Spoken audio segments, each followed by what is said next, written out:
বন্ধুরা, আজ আমি আপনাদের বানিয়ে দেখাবো ধনিয়া চিকেন। প্রথমে আপনারা পরিমাণ মতো চিকেন নিয়ে ওই চিকেনটা ভালোভাবে পরিষ্কার করে ধুয়ে নুন ও হলুদ গুঁড়ো দিয়ে ভালোভাবে ম্যারিনেট করে নিন। নুন ও হলুদ গুঁড়ো ছাড়া এখানে আর কোনো গুঁড়ো মশলা অ্যাড করবেন না। এটি দেখতে যতটাই সুন্দর, খেতে ঠিক ততটাই লোভনীয়। আপনাদের কাছে রিকোয়েস্ট রইল, বাড়িতে একবার হলেও বানিয়ে ট্রাই করুন। ধনিয়া পাতা, 10-12টা কাজু ও কাঁচা লঙ্কা নিয়ে নিন। এরপর একটা মিক্সার গ্রাইন্ডে সব কিছু নিয়ে একটা মিহি পেস্ট বানিয়ে নিন।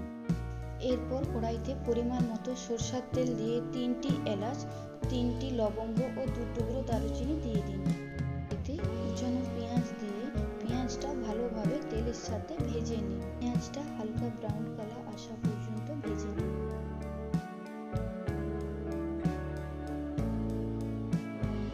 এবার পেঁয়াজের ওপর 1 চামচ নুন দিন। নুন দেওয়ার কারণে পেঁয়াজটা তাড়াতাড়ি নরম হয়ে আসবে। এর থেকে ম্যারিনেট করা চিকেনটা কড়াইতে দিয়ে ভালোভাবে তেলের সাথে নেড়ে নিন।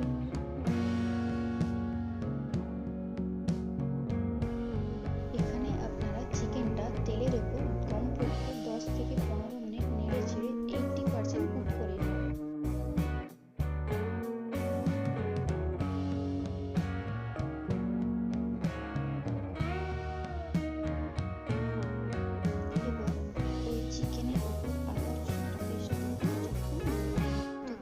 পর্যন্ত আদা রসুনের একটা কাঁচা গন্ধ যাচ্ছে, ততক্ষণ পর্যন্ত আপনারা আদা রসুনটা ভালোভাবে ভেজে নিন।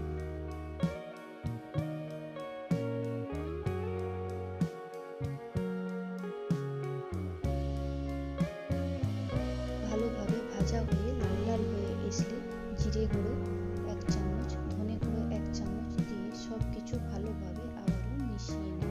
এখানে ভুল করে হলুদ গুঁড়ো কিংবা কাশ্মীরি লঙ্কার গুঁড়ো অ্যাড করবেন বলে ধনিয়া চিকেনের যে সবুজ কালারটা ঠিকভাবে আসবে না। চিকেনের উপর আগে থেকে তৈরি করা পেস্টটি ঢেলে দিন। বেশিক্ষণ কুক করার প্রয়োজন নেই, কারণ চিকেনটা আগে থেকে 80% ভাজা হয়ে রয়েছে। কিছু কথা মতো ধনিয়া পাতার পেস্টটি চিকেনের সাথে ভালোভাবে 2-3 মিনিট নেড়ে চেড়ে মিশিয়ে নিন।